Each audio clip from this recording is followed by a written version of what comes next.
गांधी, राष्ट्रपिता महात्मा गांधी, एक ऐसा नाम जो जीवन भर लोगों को जगाता रहा, मानवता के लिए, विकास के लिए।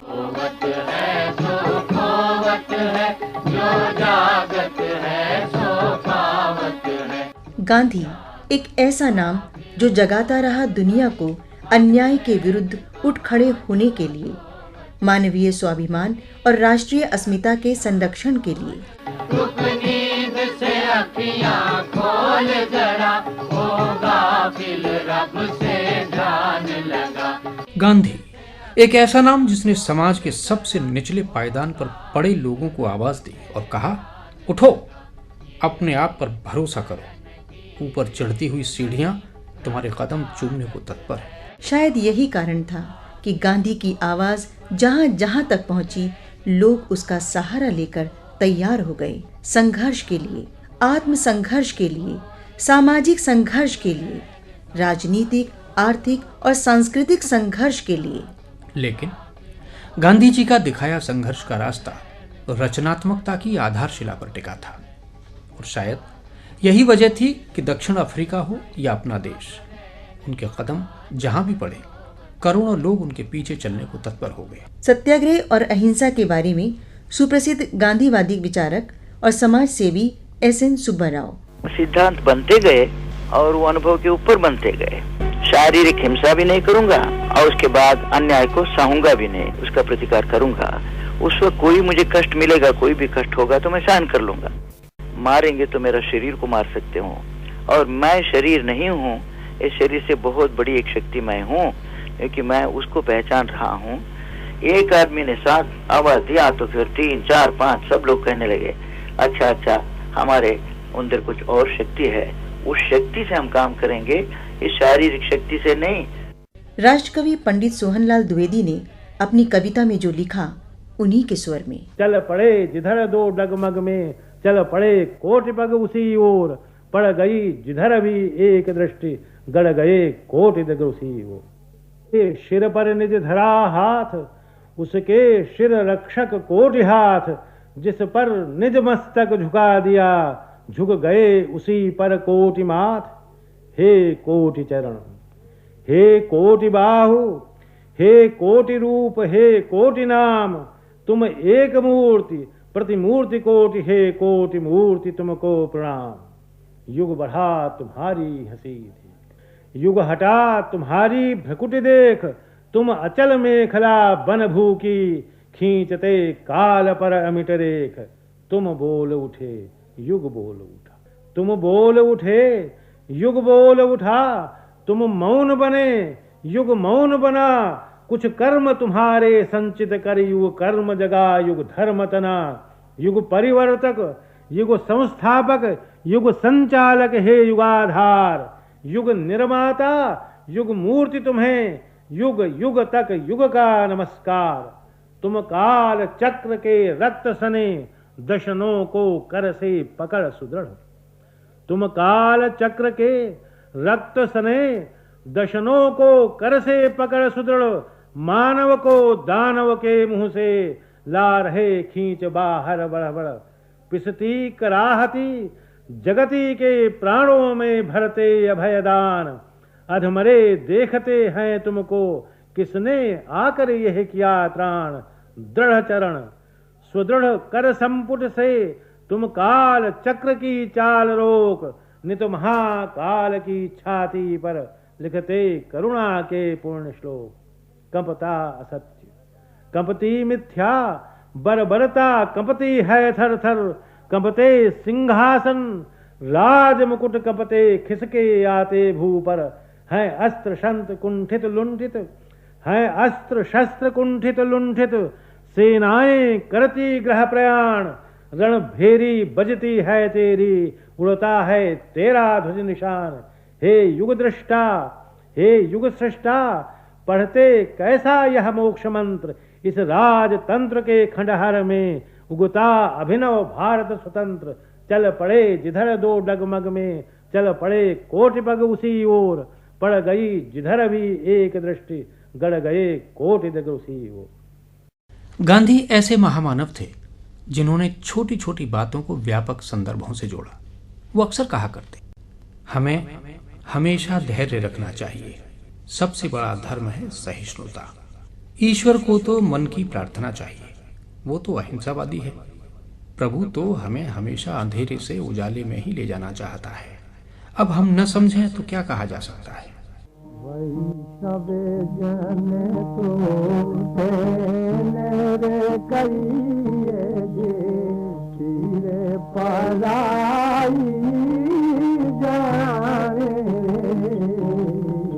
गांधी जी की प्रार्थना और उपवास केवल उनके अपने लिए नहीं थे।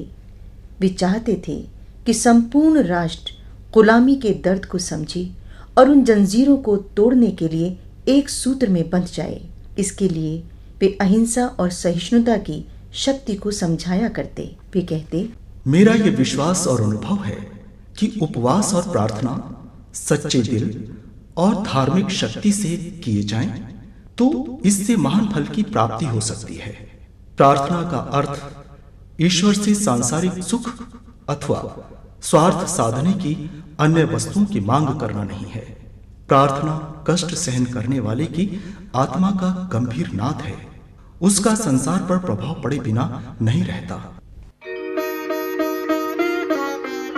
शायद यही कारण है कि सूचना और प्रौद्योगिकी के युग में भी जैसे जैसे समय बीतता जा रहा है, वैसे वैसे मोहनदास करमचंद गांधी का चिंतन और उनके जीवन दर्शन की चमक लगातार बढ़ती ही जा रही है।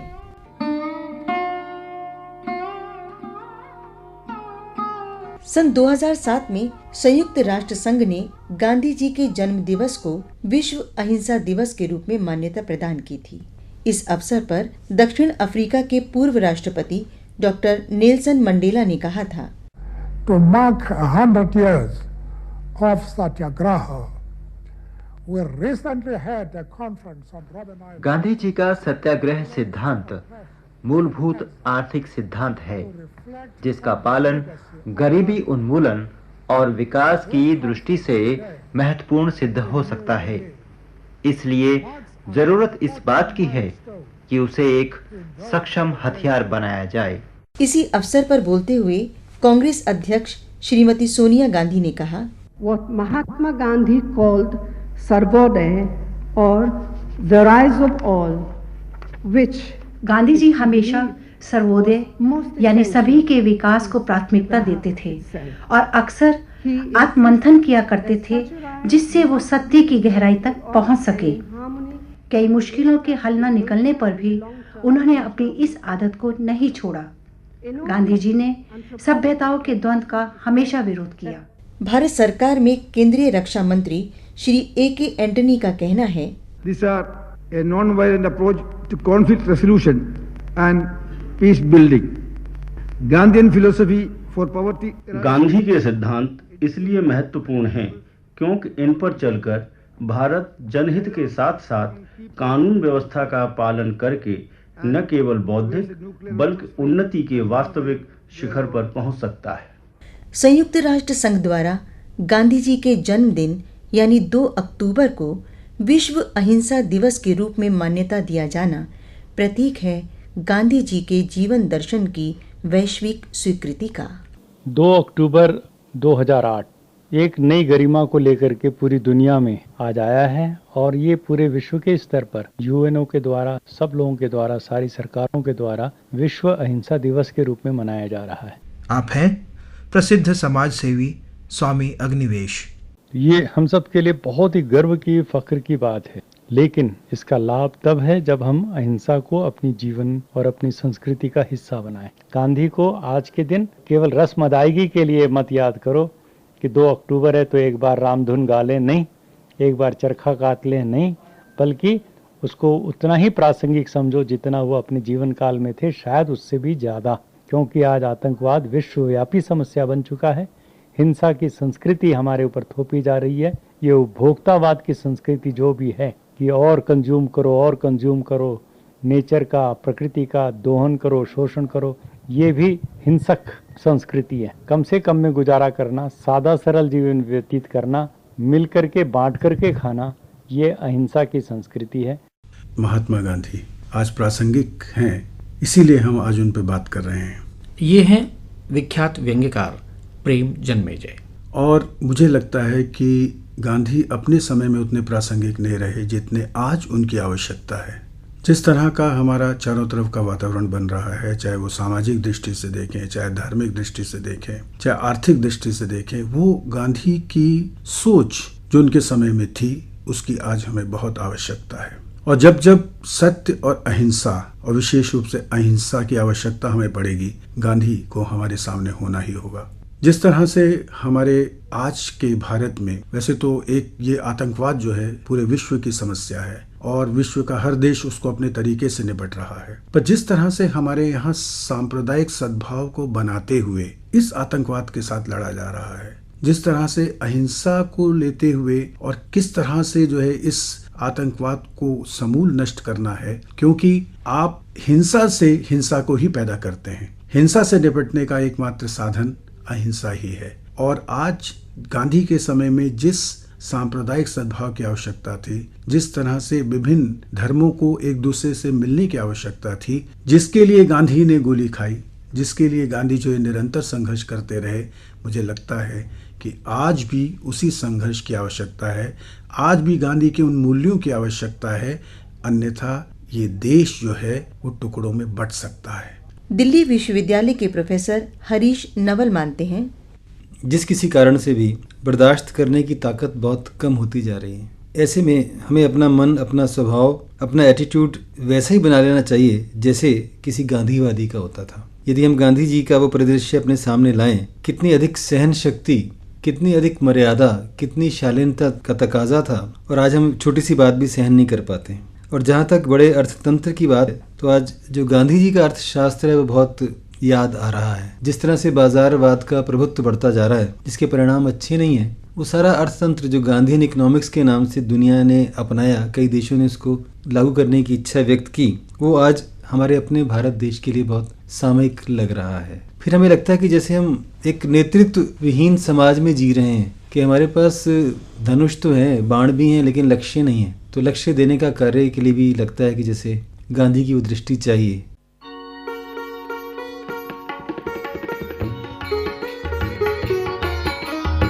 आज दुनिया जबकि 21वीं सदी में प्रवेश कर चुकी है, नई पीढ़ी गांधी के विचार और दर्शन को नए सिरे से समझने की कोशिश कर रही है। मैं बाता उत्तर प्रदेश से उमेंद्र गुप्त पत्रकार हूँ। पूज्य बापू जी ने जिस लोकतांत्रिक व्यवस्था की स्थापना करने में अपना महत्वपूर्ण योगदान दिया था आजादी पर, कि जिसके दम पर उन्होंने इतने बड़े देश को आजाद किया था, हमारा मानना है कि सत्य और अहिंसा के रास्ते पर चलते हुए अपनी बात कही जा सकती है लोकतांत्रिक ढंग से। जो महात्मा गांधी का जो अहिंसा का संदेश है, और ये संदेश जितना गांधी जी के जमाने में जरूरी था उससे ज्यादा आज जरूरी है। मैं बाबू वर्मन बोल रहा हूँ। आज देश में ऐसी हालत हुए हैं कि हर जगह पे सांप्रदायिकतावाद, विच्छिन्नतावाद एवं आतंकवाद बढ़ते जा रहा है दिन दिन। तो इस समय ऐसी परिस्थिति में गांधी जी के आदर्श को सामने रखकर हम लोग तथा ये समस्त देशवासी को इकट्ठा होकर आगे बढ़ना होगा। गांधी जी एक आदर्श देश में उपस्थापना किया है, जिस आदर्श के माध्यम से क्या हर समस्या समाधान हो सकते हैं। मेरा नाम अनंत। जो गांधी जी का जो आदर्श, इसलिए हमारा विश्वास है इसका आदर्श हम लोग मानेंगे। लेकिन एक समय में गांधी जी के विचारों को अव्यावहारिक और दकियानूसी कहकर खारिज करने वाले लोगों को अचानक क्यों प्रासंगिक लगने लगे गांधी, ये बताया सुप्रसिद्ध कवि, आलोचक और विचारक डॉक्टर पुरुषोत्तम अग्रवाल ने। गांधी जी के जीवन काल में बहुत से लोगों को गांधी जी हवाई व्यक्ति लगते थे। कई बार उनके बारे में उनके समकालीन लोग ये कहते थे कि इस तरह की बातों से कुछ होता जाता नहीं है। लेकिन आज गांधी जी के निधन के 60 वर्ष बाद दुनिया ये महसूस कर रही है अपने अपने ढंग से कि रास्ता अगर है तो केवल गांधी का है और कोई रास्ता है ही नहीं। क्या है गांधी का रास्ता? अमेरिका के मार्टिन लूथर किंग जूनियर, जो अमेरिका के अश्वेतों के समान अधिकारों का संघर्ष करते हुए शहीद हुए और जो घोषित रूप से गांधी जी के भक्त थे, इस हद तक भक्त थे कि जब वो दिल्ली आए थे सन 1956 या 57 में, तो उन्होंने कहा था कि मैं दिल्ली आया हूँ एक यात्री की तरह और गुजरात जाऊंगा तीर्थयात्री की तरह। तो ये जो मार्टिन लूथर किंग थे, उन्होंने गांधी जी की प्रासंगिकता को मुझे लगता है कि सबसे सुंदर ढंग से समअप किया था। उन्होंने कहा था, और ये बात मार्टिन लूथर किंग ने 1966-67 में कही थी, कि अब मनुष्यता के सामने चुनाव वायलेंस और नॉन वायलेंस के बीच में नहीं है। अब चुनाव नॉन वायलेंस और नॉन एग्जिस्टेंस के बीच में है। अब आप हिंसा और अहिंसा में से एक को नहीं चुन सकते। अब आपको अहिंसा और सर्वनाश में से एक को चुनना है। इसलिए जिस तरह के दौर से सारी दुनिया गुजर रही है, हमारा अपना देश गुजर रहा है, और मैं केवल आतंकवादी हिंसा की बात नहीं कर रहा, हमारे टेम्परामेंट में, हमारे स्वभाव में जिस तरह की आक्रामकता और हिंसा बढ़ती जा रही है। सड़क पर आपकी गाड़ी के आगे कोई और गाड़ी लग जाती है, आप अपनी गाड़ी से निकलते हैं और उसके ड्राइवर को गोली मार देते हैं। आप कोई देर से आता है कहीं तो आप उसके हाथ पैर तोड़ने पर उतारू हो जाते हैं। इतनी आक्रामकता और हिंसा जिस समाज में हो, उस समाज में राजनीतिक संवाद कहां से होगा? उस समाज में किसी की भी राजनीतिक या सामाजिक चिंताएं और मांगें हिंसा के मुहावरे में ही व्यक्त होंगी। हिंसा को हमने इतना नॉर्मलाइज कर लिया है कि अब टेलीविजन के पर्दे पर छक्त विक्षक्त देहें दिखाई जाती रहती हैं और हम भोजन करते रहते हैं। ऐसी स्थिति में मार्टिन लूथर किंग की ये बात, जो मेरी दृष्टि में गांधी जी की प्रासंगिकता का सबसे सुंदर वर्णन है, कि now the choice is not between violence and non violence, the choice is between non violence and non existence. Non violence को लेकर के बहुत से लोगों के मन में बहुत सारी गलतफहमियां हैं। गांधी जी ये बात बार बार कहा करते थे कि नॉन वायलेंस उनके लिए दो चीजों के साथ होने का नाम था, संयम और करुणा। कोई भी समाज, अगर हर व्यक्ति और पूरा समाज अपनी जरूरतों पर संयम नहीं रखेगा, तो ग्लोबल वार्मिंग हमें बता रही है कि आपकी जरूरतें अनंत हो सकती हैं, धरती के स्रोत अनंत नहीं। करुणा नहीं रखेगा तो कोई भी समाज की तरह जीवित रह ही नहीं पाएगा। असल में जो कई बार लोग कहते हैं कि मजबूरी का नाम महात्मा गांधी, ये कहावत गलत है। सच ये है, और ये दुनिया को धीरे धीरे समझ में आ रही है बात, कि मजबूरी का नहीं बल्कि कहना चाहिए मजबूती का नाम महात्मा गांधी। कड़वाहट का फैलता जहर पूरी दुनिया के वातावरण को जिस तरह प्रभावित कर रहा है, उससे गांधी के विचारों की प्रासंगिकता समझ में आने लगी है। सुप्रसिद्ध राजनेता और विचारक डॉक्टर कर्ण सिंह कहते हैं, अहिंसा प्रधान थे वो, और बहुत बल देते थे अहिंसा पर। और ये भी बात स्पष्ट हो गई है कि उनकी विचारधारा का असर केवल हमारे देश में नहीं, विदेश में नेल्सन मंडेला पे, मार्टिन लूथर किंग इत्यादि पे। लेकिन आज हम दुर्भाग्य से ये देख रहे हैं हमारे देश में कि हिंसा बढ़ती चली जा रही, कभी धर्म के नाम पे, कभी वर्ग के नाम पे, कभी दल के नाम पे। तो मुझे लगता है गांधी जी के जन्मदिन पे हम सबको फिर से अहिंसा के प्रति अपना विचार और अपना कर्तव्य निभाना चाहिए, क्योंकि हिंसा से कोई बात कभी हल नहीं होती है, और अगर हम हिंसा के मार्ग पे चलते रहे तो देश कमजोर हो सकता है। तो सबसे पहले तो हिंसा मन के अंदर दूर होनी चाहिए, और फिर हमारे कर्म में भी हिंसा नहीं होनी चाहिए। तो अगर मनसा वाचा कर्मणा, अगर तीनों में हम हिंसा को त्यागें, तब जाके हम गांधी जी के चुनौती पर और गांधी जी के कसौटी पर पूरे उतरेंगे। लोकतंत्र में अपनी बात रखने का हक सबको है, लेकिन अपनी बात रखने का तरीका क्या हो, उसके लिए किन साधनों का उपयोग किया जाए, अन्याय का विरोध करना है तो किस तरह किया जाए, उसके लिए गांधी ने एक शब्द दिया, सत्याग्रह, यानी सत्य के प्रति आग्रह। गांधी के सत्याग्रह का महत्व इस मायने में तो बहुत है कि बिना हथियार की भी लड़ाई लड़ी जा सकती है। आप हैं गांधीवादी विचारक आचार्य राममूर्ति। सिर्फ तैयारी इस बात की रखनी होती है कि हमको मारना नहीं है, मरना है। सत्याग्रह का रचनात्मक स्वरूप प्रकट करना है, ताकि मनुष्य मनुष्य के साथ रह सके, प्रेम पूर्वक रह सके, और हमारे जितने संबंध हैं वो बराबरी के धरातल पर चलें। अन्याय के विरोध के लिए गांधी हिंसा का सहारा नहीं लेते, वहाँ वे अहिंसा के द्वारा मानवीयता के दर्शन को नए सिरे से प्रतिष्ठापित करने का प्रयास करते हैं। इतिहास के जानकार मानते हैं कि गांधी जी ने जिन दिनों अहिंसा और सत्याग्रह जैसे हथियारों का प्रयोग अंग्रेजों के विरुद्ध शुरू किया था, वो युग उस वक्त की परिस्थितियों के बीच से गुजर रहा था। 2 विश्व युद्ध हो चुके थे। दुनिया जानती है कि वो समय मानवता के संहार का शर्मनाक और दर्दनाक समय था। इसके अलावा देश भर में व्याप्त सामाजिक कुरीतियां जैसे बाल विवाह, सती प्रथा, स्त्री शिक्षा में कमी, जमींदारी प्रथा, राजे रजवाड़े और उनका ऐश्वर्यवाद अपनी जड़ें जमाए हुए थे। शोषण और गरीबी का तांडव था चारों ओर। आधुनिक विज्ञान भी इतना विकसित नहीं था उस समय। लेकिन अंग्रेज हुकूमत और दूसरे लोग गांधी के विचारों की ताकत से परिचित थे। वे उनकी दूरदृष्टि, धैर्य और सर्वधर्म संभाव के दर्शन के कायल थे। अगर वैसा न होता तो शायद आज भी हम गुलामी के शिकंजे में फंसे होते। हम आज आजाद हैं और विकास के रास्ते पर चलकर अपने वर्तमान तक आए हैं, तो उसमें प्रमुख है उनका सबको साथ लेकर चलने का आग्रह, परंपराओं के प्रति सामयिक दृष्टि और आधुनिक ज्ञान विज्ञान के प्रति मानवीय दृष्टि से विचार। मेरीलैंड विश्वविद्यालय के प्रोफेसर रोनाल्ड जे टेलमेक जैसे दार्शनिक और विचारक इसीलिए कहते हैं, गांधी की सोच उत्तर आधुनिक है। दुनिया भर की नौजवान पीढ़ी अचानक आज गांधी के विचारों की ओर आकर्षित हुई है।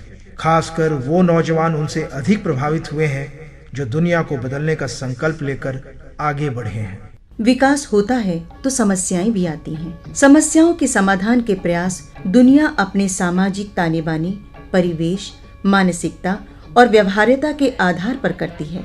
कभी वो सफल होते हैं, कभी असफल। ये शायद इसलिए कि लोगों के सोच का दायरा अपने या अपने समाज या राष्ट्र की सीमा तक ही सीमित रह जाता है। वैश्वीकरण के इस युग में जब दुनिया एक गांव में बदलती जा रही है, ऐसे में चिंतन को व्यापक और सार्वभौम संदर्भों से जोड़ना समय की आवश्यकता है। इस दृष्टि से गांधी का चिंतन और जीवन दर्शन दुनिया को एक नए सूर्योदय जैसा लगने लगा है। सूर्योदय के समय निरंतर फैलने वाली आभा मानवता के अस्तित्व को बचाने के लिए नया रास्ता दिखाएगी, इसमें शंका नहीं है। सकल लोकमा साहुने बंदे निंदा न करे के नीरे बास काछ मन निश्चल राखे धन धन जननी ते नीरे वैष्णव जन तो तेने कहिए ने तीर पराई जाने रे वैष्णव जन तो तेने कहिए ने तीर पराई जाने रे वैष्णव जन तो तेने कहिए ने तीर पराई